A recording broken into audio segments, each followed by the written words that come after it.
Presiden Prabowo Subianto menegaskan komitmennya untuk memperluas jaringan kereta cepat Indonesia-Cina atau WUSH hingga ke ujung timur Pulau Jawa. Tak hanya sampai Surabaya, Presiden berencana agar WUSH tersambung hingga ke Banyuwangi. Proyek tersebut merupakan bagian dari visi besar untuk menyatukan konektivitas antar wilayah Jawa secara menyeluruh. Presiden mempertegas bahwa WUSH dan seluruh sistem transportasi publik tidak boleh hanya dinilai dari sisi keuntungan ekonomi, melainkan bentuk nyata pelayanan negara terhadap rakyat.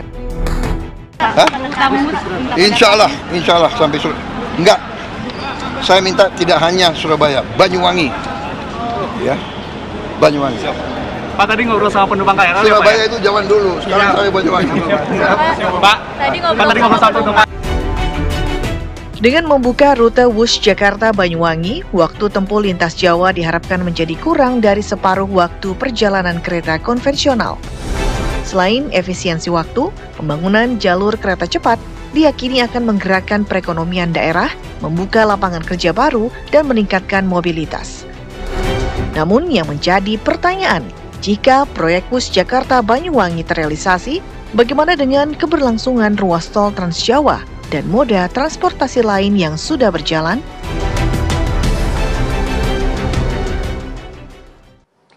Ya, masih menjadi perbincangan publik juga ya, di mana Presiden Prabowo Subianto mengatakan kalau memang pelayanan untuk masyarakat ini nggak usah dihitung untung ruginya, lihat ada manfaatnya nggak untuk masyarakat. Betul, tadi apalagi dikatakan ini dampaknya bisa banyak nih, perputaran ekonomi, lapangan kerja, dan segala macam sesuai dengan janji 19 juta lapangan kerja itu kali ya, masuk ke sana ya.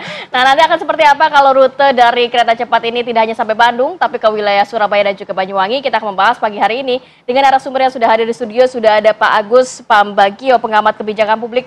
Pak Agus, sehat?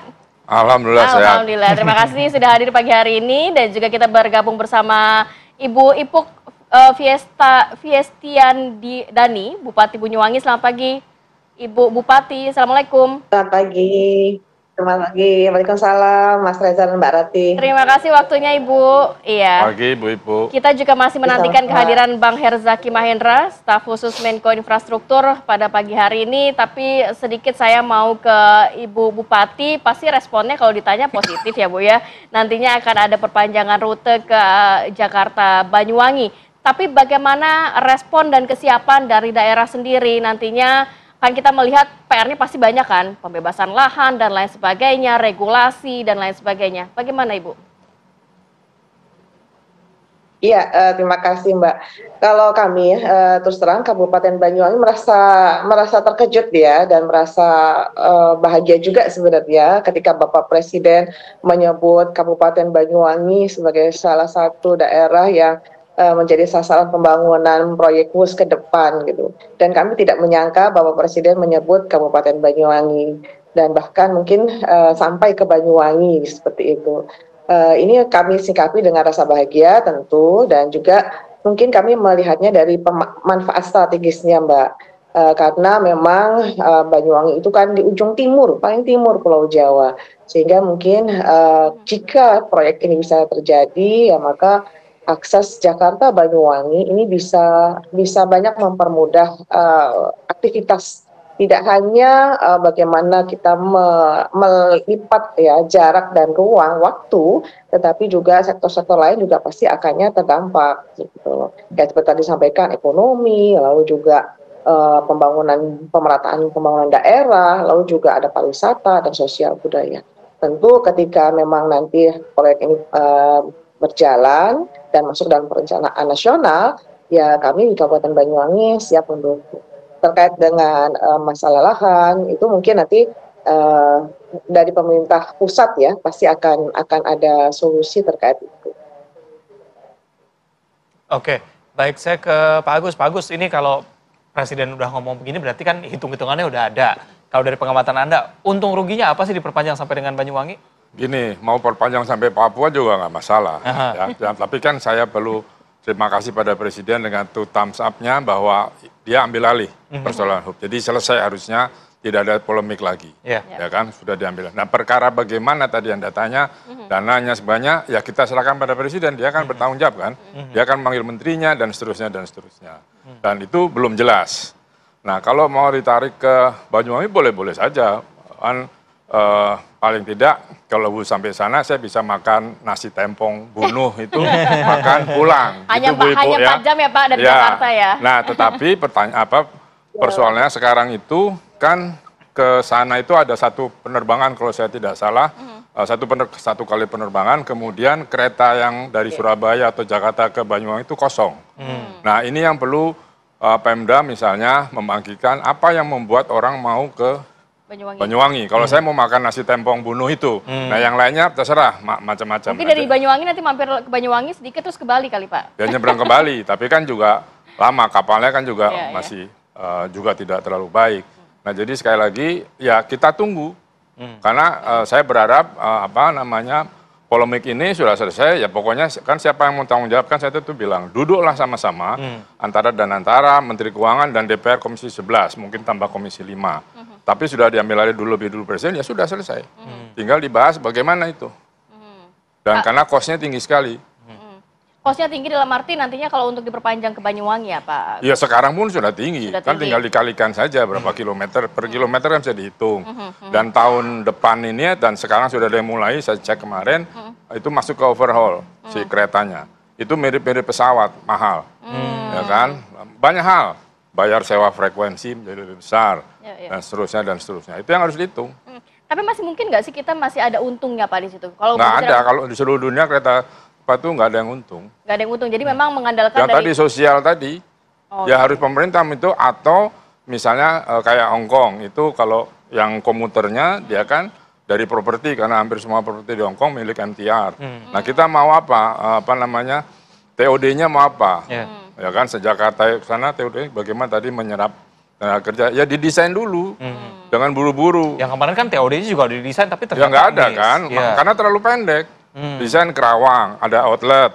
Nah, tapi outletnya mahal, diskonnya cuma 20%, nggak ada orang sana. Outlet itu di mana-mana minimal 50%.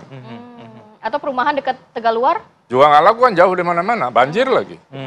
Nah, maksud saya, itu dianu dulu lah. Jangan terburu-buru, karena kita itu semangat mau dibikin segala macam. Proyek antar gua korupsi, kan gitu. Itu yang menurut saya, hati-hati. Nah, pelajarannya kan ada hikmahnya pasti dari kejadian yang kemarin begitu ya. Apa yang harus dipelajari supaya tidak terulang lagi di pembangunan yang nantinya? Ya pasti selain visibilitas teknis lingkungan, juga antropologi sosialnya harus dihitung, karena masyarakat itu yang mana yang mau disasar. Terus dia mau berhenti di mana? Kalau waktu bangunnya pasti kerjanya banyak, ya kan? Tetapi setelah itu masa kereta cepat berhenti? Mau di mana? Betul. Ya kan? Terus kan harus bebaskan lahan. Kan banyak yang membandingkan yang di Arab Saudi sama kita kan beda.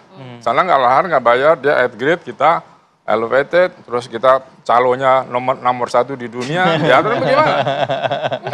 Ya kan? Itu yang harus dihitung betul. Please, supaya Pak Presiden kan sudah ambil alih, jangan jeblosin Presiden gitu. Pak mungkin nggak, tapi kalau untuk kereta cepat Jakarta-Bandung, Jakarta-Surabaya, Jakarta-Banyuwangi ini nantinya akan ada gerbong khusus untuk mengangkut barang ringan begitu, seperti yang Shinkansen di Jepang punya cargo compartment. Yang sekarang ada aja juga nggak penuh, mau diisi apa? Jadi nggak bisa tuh ya ikutan. Ya mungkin bisa sih, mungkin saja, secara teknologi kan mungkin. Tetapi kan itu tidak didesain begitu, silakan aja didesain. Nah, tapi masalahnya barangnya diangkut ada nggak? Terus hitung, Jakarta Banyuwangi atau Jakarta Surabaya lah, itu kan utamanya adalah pesawat. Iya. Ya, tapi saya tadi ngecek tiket pesawat ke Jakarta Banyuwangi 3 juta. Ya memang mahal, kan cuma ada satu penerbangan kan.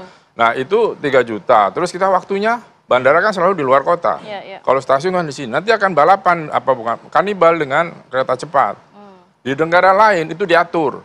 Di kita ada satu maskapai yang punya 24 jam terbang atau 12 jam terbang izin. Jadi gimana? Kalau itu nanti pasti mati dia. Oke, baik. Ya, itu yang harus dihitung. Tolong please dihitung timnya Pak Presiden. Oke, saya ke Bu Ipuk. Bu Ipuk, sudah ada pembicaraan belum sih dari pusat setelah statement diberikan sama Pak Presiden kemarin? Dan kalau kita bahas mengenai transportasi menuju Banyuwangi, tadi kan sudah dikatakan bahwa kereta dari Surabaya Banyuwangi masih belum ada, tapi penerbangan dari Jakarta juga cuma 1 begitu, walaupun ada bandara di sana, tapi kan ternyata kosnya cukup tinggi begitu. Bagaimana strategi Anda, Bu Ipuk? Iya, sampai saat ini memang kami belum ada pembicaraan dengan pemerintah pusat, tetapi bagi kami jika memang proyek bus ini bisa terwujud sampai ke Banyuwangi, ini bisa menjadi salah satu pilihan moda transportasi tidak hanya untuk ke Banyuwangi saya rasa, tetapi bagaimana menghubungkan Jawa dengan wilayah Indonesia Timur. Dan tentu dari proyek ini juga nanti tidak hanya Banyuwangi sekali lagi yang mendapatkan manfaat, tetapi jalur Jakarta Banyuwangi ini nanti tentu pasti akan melewati daerah-daerah lain, dan tentu daerah-daerah lain inilah yang dilewati ini juga pasti akan mendapatkan manfaatnya dari itu. Memang selama ini untuk menuju ke Banyuwangi kami ada kereta api. Ada kereta api jurusan dari Jogja ke Banyuwangi, lalu juga dari Jakarta ke Banyuwangi, dari Surabaya juga ke Banyuwangi, dan dari Malang ke Banyuwangi. Dan saat ini memang keinginan masyarakat untuk menggunakan transportasi kereta api ini sangat tinggi dan selalu penuh.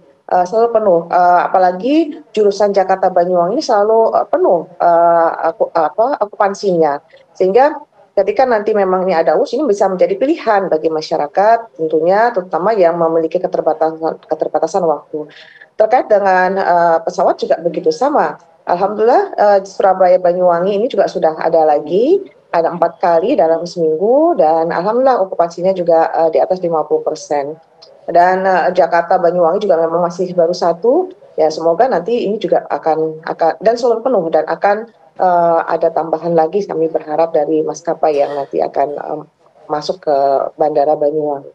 Jadi saya rasa kalau kita bicara terkait dengan WUS yang akan dibangun sampai ke Banyuwangi, ini memang kami merasa bahwa ini proyek jangka panjang, dan ini adalah bagian dari bagaimana isu transportasi yang mahal, lalu yang tidak mencukupi bagi masyarakat, semakin bertambahnya jumlah penduduk. Mudah-mudahan ini bisa jawab dengan adanya proyek WUS ini bagi kami di pemerintah daerah Kabupaten Banyuwangi. Dan tentu saja sekali lagi bukan hanya Banyuwangi yang menerima manfaat, tetapi juga daerah-daerah yang dilewati atau menjadi jalur dari WUS Jakarta Banyuwangi. Baik. Bu Bupati, kita tahan dulu, kita karena sudah bergabung dengan Bang Herzaki Mahendra. Selamat pagi Bang Herzaki, Assalamualaikum. Bang Herzaki, halo. Ya Bang, boleh di-unmute Bang, biar suaranya terdengar jelas.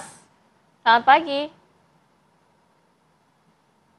Oke, nampaknya kita juga akan terus menghubungi Bang Herzaki Mahendra. Lanjut lagi ke Bu Bupati, kalau berbicara mengenai tadi kan dikatakan, oke ini nampaknya Bang Herzaki sudah bergabung. Selamat pagi Bang Herzaki, Assalamualaikum. Halo Bang.